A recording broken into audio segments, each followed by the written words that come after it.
My boyfriend, Edward, and I had been together for 3 years, living a life that was poor but happy. When the doctor told me my illness had progressed too far to be treated, I made the tough call to stop treatment. I didn't want Edward to be burdened by my cancer, I just wanted to spend my last days with him. But the day I came back from the hospital, I saw him at a luxury store, dropping a fortune on another guy. Only when I decided to leave did he tearfully confess that he had been pretending to be poor just to test if my love was real. I gave a bitter laugh. Some people are born rich and don't have to hide their wealth, but because I was poor and ordinary, he had to test my sincerity. To put it bluntly, he thought I wasn't worthy, so he put me through a series of tests. The doctor told me I had late-stage stomach cancer. Because I'd put off treatment for so long, it was now incurable. I only had 6 months left to live. To be honest, when I first found out I was sick, I debated whether to get treatment. But after thinking about what my boyfriend, Edward, and I earned, I decided to give up. I didn't want to be a burden on him or drag our little family down. I just wanted to be with him for the little time I had left. After we came out, both of our families cut us off. Without any help from our parents, Edward and I were barely scraping by on our salaries of $3,000 or $4,000 a month in this expensive city. It was tough, but we were content. We scrimped and saved, just wanting to build a better future for each other. Thinking about this brought a small smile to my face. The hospital was a couple of miles from home. To save the bus fare, I decided to walk back. As I passed through the main shopping district, I saw a figure who looked a lot like my boyfriend, Edward. Except this person was wearing a custom-tailored suit and radiated an air of wealth. When I followed him into a high-end luxury boutique, I confirmed it. It was my Edward. He was on one knee, putting a shoe on a handsome young man. The man playfully ruffled Edward's hair, pouting his lips like a spoiled child.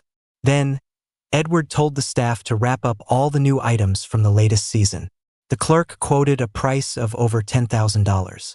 I stared at Edward, taking in every detail, the mole behind his ear, his features, his height. Everything told me that this was my boyfriend. Suddenly, a sharp pain twisted in my stomach, and my nose began to tingle. An indescribable feeling washed over me. I felt pathetic and ridiculous, pitiful and comical all at once. What could I even do? Rush up and ask him why he was pretending to be poor? Why he could spend tens of thousands of dollars to make someone else happy while I was pinching every penny for him, even letting my cancer go untreated. A wave of shame and inferiority washed over me. If I said anything, it would just sound like I was after his money.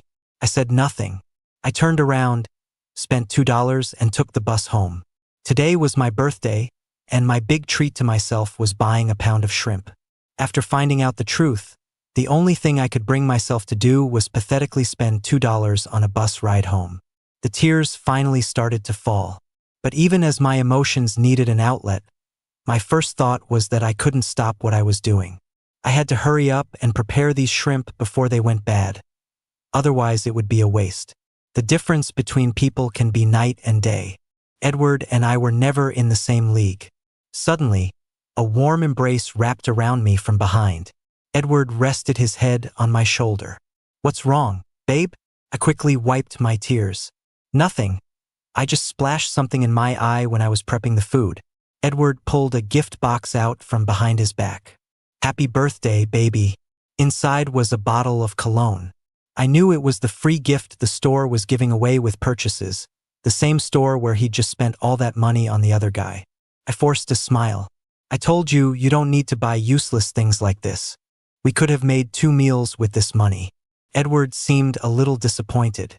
Realizing what I had just said, I knew better than to say anything else.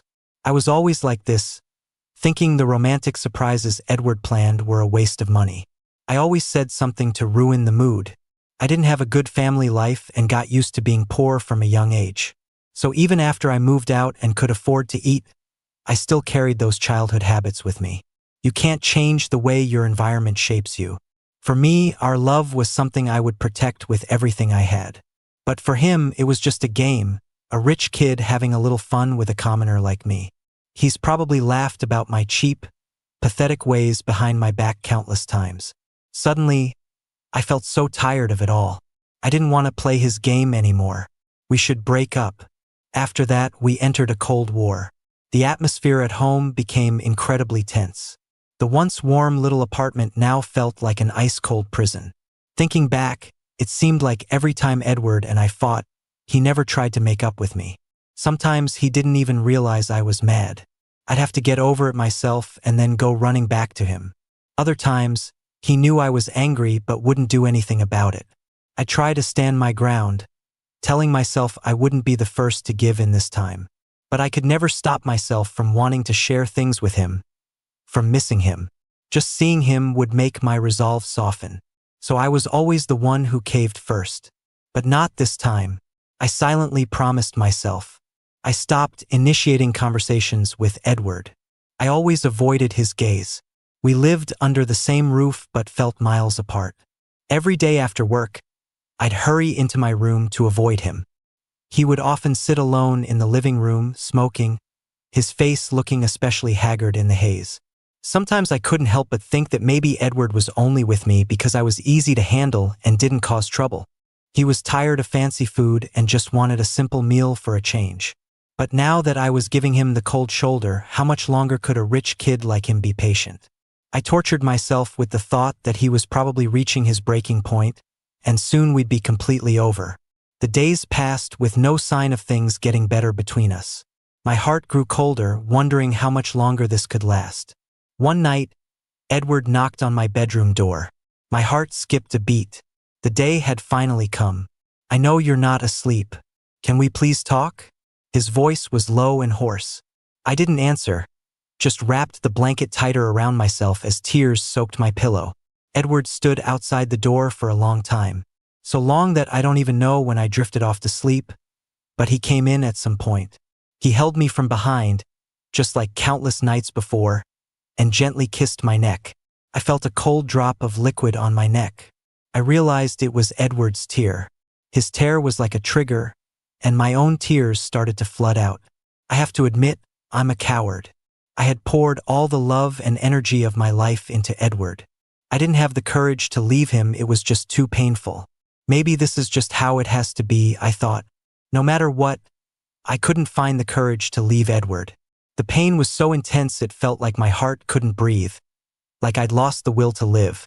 Even if it was like drinking poison to quench my thirst, maybe it would make the rest of my short, bleak life a little less unbearable. After that night, we made up, but I knew that once some things change, they can never go back.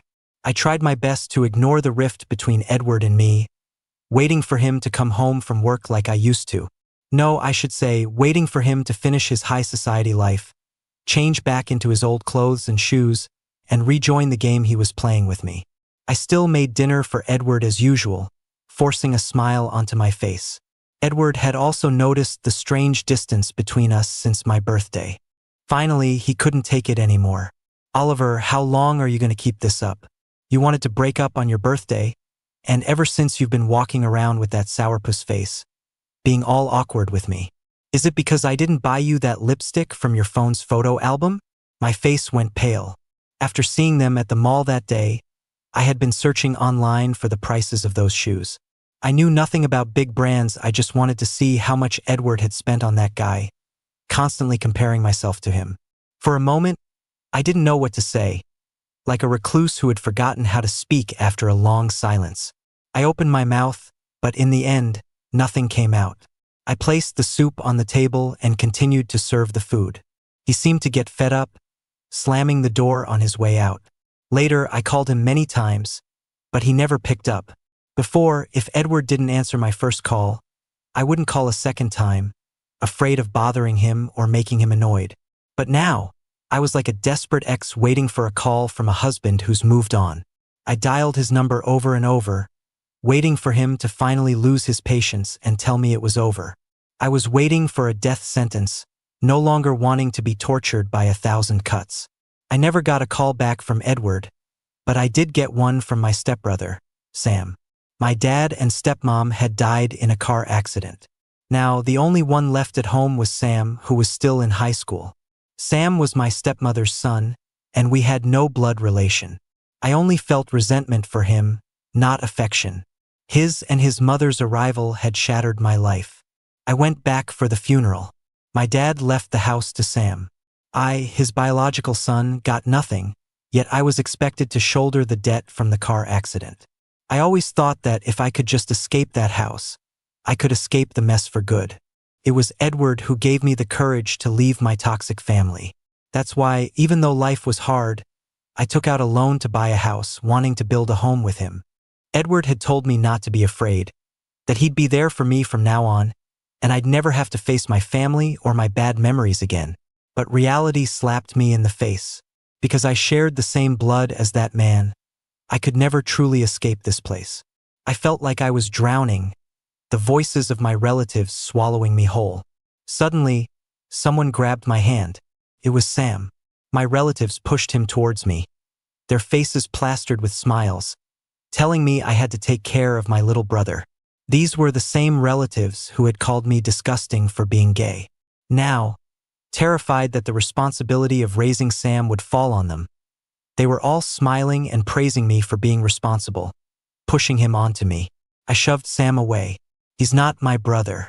I have nothing to do with this family. His dad left him the house, so he should be the one to pay off this debt. It has nothing to do with me. Even though I said that, I knew deep down that I had that man's blood in my veins. I couldn't escape. Hearing my words, a frantic-looking woman rushed out from the crowd and started hitting and screaming at me.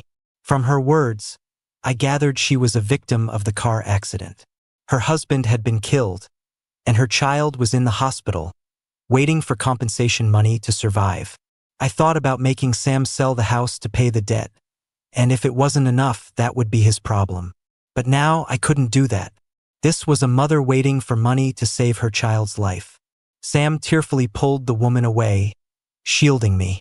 Pushed him again. Don't pretend to be nice. I'm not going to raise you. But the boy didn't back down or feel ashamed by my attitude. He was full of guilt. I'm sorry, bro. I didn't know Dad would leave the house to me. Don't blame him. Mom and Dad were in the accident because they were driving to see you for your birthday. Dad really cared about you. In that instant, I felt like I had been plunged into an icy abyss. I didn't understand. They had used the cruelest words in the world to make me leave this family in disappointment. And now they were stabbing me with these emotional knives, making it impossible for me to shirk the debt with a clear conscience.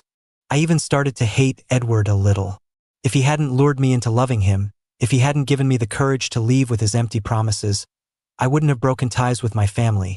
The house might have been partially mine. My dad wouldn't have gotten into an accident on his way to see me, and an innocent family wouldn't have been dragged into this. But I was also keenly aware that I couldn't blame anyone. I was lured in by Edward because I had pinned all my hopes for love on him. So I deserved to be deceived and left to struggle. My dad probably did love me, but his awkwardness and pride brought me unspeakable pain. He left the house to Sam because Sam wasn't his blood relative, hoping to protect the house from being seized for the debt. But I still couldn't forgive my dad for the pain he caused me.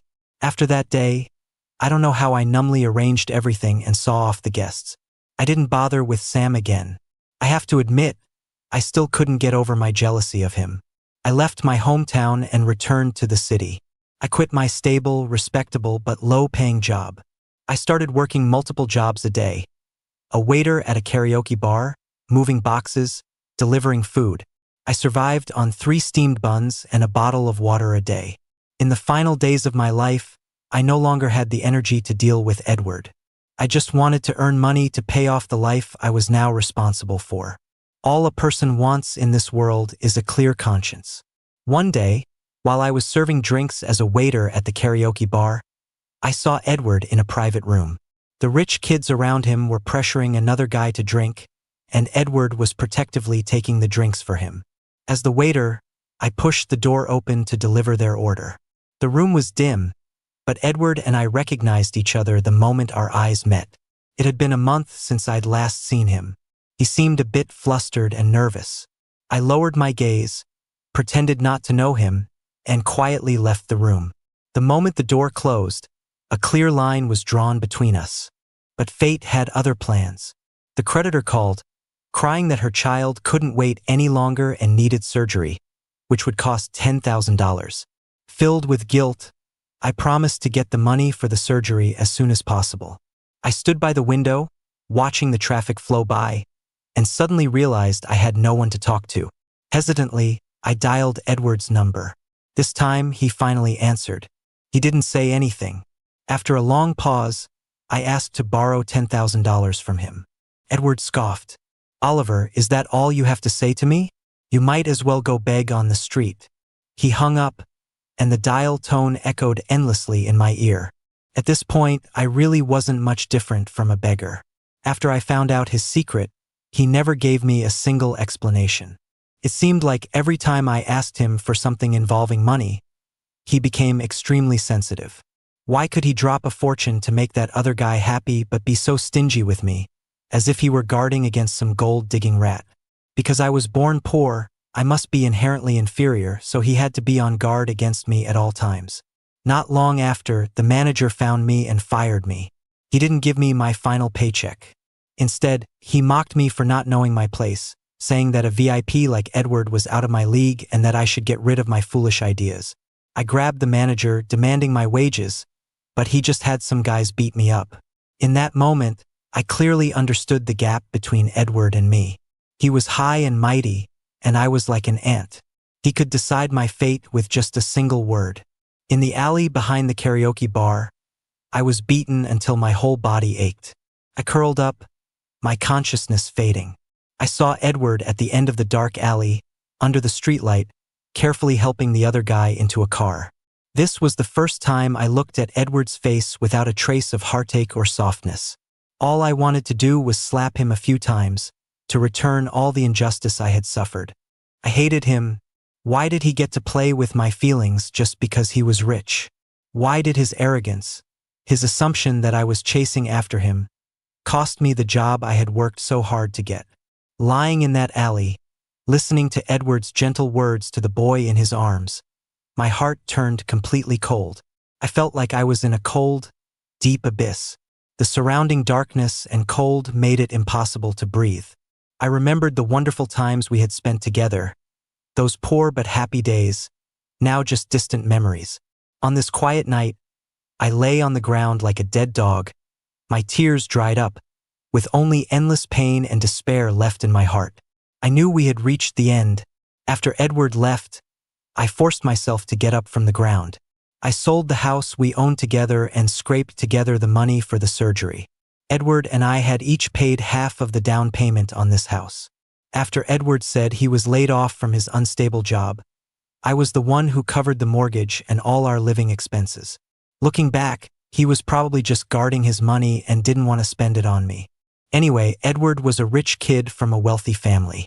The gifts he bought to woo his lovers were worth more than this house. He probably wouldn't even care about this little bit of money. It's laughable that I played house with him for so many years, only to end up with a terminal illness. If he really wanted to make a fuss about it, I'd just pay him back for his half of the down payment later. It took time to sell the house and get the cash. In the end, the child couldn't be saved. The child's mother attacked me like a madwoman and ended up in a holding cell for causing a disturbance at the hospital. The police told me to have a family member or friend bail me out.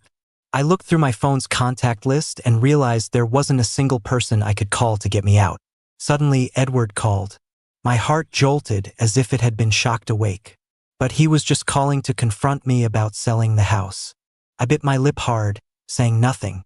He didn't speak either. It wasn't until my mouth filled with the taste of blood that I mumbled, "I sold the house. I needed the money." He hung up before I could finish. I wanted to say that I would pay him back when I had the money. I wanted to tell him what I'd been through, to seek comfort in his arms.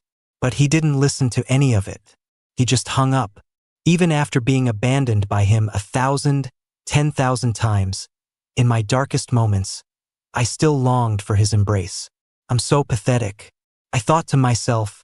The small cell was filled with a pungent, musty smell. Water droplets seeped through the walls, and the floor was damp. I huddled in a corner, my body shaking uncontrollably. My illness worsened in this harsh environment. The pain in my stomach was like a knife twisting inside me, almost unbearable. Every breath became difficult, as if an invisible hand was tightly gripping my throat. I tried to find something to ease the pain, but there was nothing around me but cold, damp walls. Loneliness and despair were my only companions. I just stared into the darkness. In the end, it was Sam who came to get me out. I don't know how a high school student managed to skip school and come all this way. He had never been out of our small town. How did a kid like him find me in this huge, unfamiliar city? I had never paid any attention to Sam growing up. I lay on his back as he carried me. In a daze, I realized this boy had grown so tall. Sam took me to the hospital where he learned about my condition. The young man, now grown, stood up straight. Ashamed and powerless because he had no money, he clenched his fists tightly. I was the one who spoke first, telling the doctor I had already stopped treatment. Sam and I went back to our hometown. He applied for day school so he could run home to cook for me during his lunch break and in the evening. I lay in bed, pain now a constant companion, my body growing weaker and more lethargic. Watching his busy figure, I had a morbidly amusing thought. Sam and I were like one of those stories you see in the news about a son carrying his mother on his back to college. I never imagined that in the final moments of my life, the person by my side would be Sam, this brother with whom I shared no blood and whom I had always hated. When Sam said he wanted to drop out of school to work and pay for my treatment, I slapped him across the face. Sam, stop with this sickening act. You just want the neighbors to praise you for your kindness after I die. Stop being so self-righteous. You and your mom stole my home. I wish I could kill you. The young man froze. I saw his eyes turning red. After Sam left, I looked at my own trembling hand. I was already a dying man. Why should I drag him down with me? Sam seemed to take my hateful words to heart. He tried to stay out of my sight and never spoke to me again, but he continued to take care of me as usual. Edward got engaged. I saw it on the news. Edward, the heir to the Y Corporation, was engaged to the artistic genius Julian. The headlines praised it as a love that transcended orientation and social norms. I thought Edward must really love that boy to be able to convince his family and announce their engagement so publicly. Of course, the affairs of such a power couple had nothing to do with an ordinary person like me. I didn't think about it anymore. I had a more pressing problem at hand. Sam got into a fight at school. He pushed another kid down the stairs, and the kid broke his leg. Sam fought him because the boy had insulted him, calling him the son of a murderer and the brother of a queer. A huge wave of helplessness washed over me. I had become this much of a burden. Sam was still young. He had a long life and a bright future ahead of him. He couldn't get expelled because of this. I never expected Edward to come looking for me. I never thought I would see Edward again in this lifetime. This was the first time I saw the real Edward clearly, in the light of day. He wore a custom designer suit, exuding a cold, reserved air. He seemed thinner, which made him look even more aloof. Edward offered me a deal. If I became his lover, he would take care of my brother's situation. I was a bit surprised. He was supposed to be in love with Julian, so why would he want to keep a lover on the side? Perhaps he was tired of gourmet meals and wanted to try simple fare like me again. After all, being with me was always hassle-free for him. It was as if I was meeting Edward for the first time, realizing what kind of person he truly was. I couldn't afford to think about dignity anymore. Trading my broken body for Sam's future was a good deal. I forced a pleading, ingratiating smile and agreed to Edward's demand. Before I could even speak, a sharp pain seized my abdomen, and my mouth filled with the taste of blood. The pain blurred my consciousness, my senses dulled. The last thing I saw before I fainted was Edward rushing towards me in a panic. He said something, but I couldn't hear him anymore. In that moment, he looked like the Edward who I first fell in love with. Edward found out about my illness. He started taking me to chemotherapy. I know I'm hideous now, skin and bones, all my hair gone, but he could still look at me with such affection. He would often sit by my hospital bed, looking at me without saying a word. I was wrong. I'm the one who destroyed our happiness. At night, Edward would hold me carefully, murmuring to himself, his voice filled with despair and regret. I lay in his arms, unable to sleep, Memories flooded my mind, every little moment we had spent together replaying in his head. He recounted our past over and over, remembering how I always refused to eat or dress well to save money, how I endured my pain when I was sick just so he wouldn't worry. He remembered all our sweet moments. He repeated these stories endlessly, as if trying to remind himself, and as if trying to pull me back to the past. However, it was all too late. Edward became quiet and withdrawn, no longer talking to anyone. He was drowning in his own pain and regret, unable to escape. But I just felt disgusted. It was as if fate was constantly reminding me of the mistakes I made when I was young. Perhaps knowing that Edward's guilt would allow me to do whatever I wanted, I decided I didn't want to see him anymore in my final days. I asked Edward to take me out for a walk. At every place we passed, I told him what I had endured there. I told him I knew the cologne he gave me for my birthday was a free sample from the counter where he'd bought things for Julian, and that on the same day the doctor had given me my late-stage cancer diagnosis. I told him how, when I ran into him at the karaoke bar, he was holding Julian as he got into a car, just a few feet away from where I was being beaten to a pulp by the manager's men.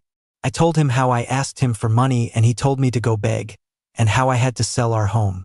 I told him that when I was in a holding cell, the one person who could have gotten me out just confronted me and then hung up the phone. I knew these truths were more than Edward could bear. Seeing him in pain brought me a wave of satisfaction. He held me in his arms. "I'm sorry, Oliver. I'm so sorry. I'm begging you, please stop. We can start over. Everything will be okay." I didn't resist, just said faintly, "Edward, it's useless. Stop lying to yourself. We can't be okay.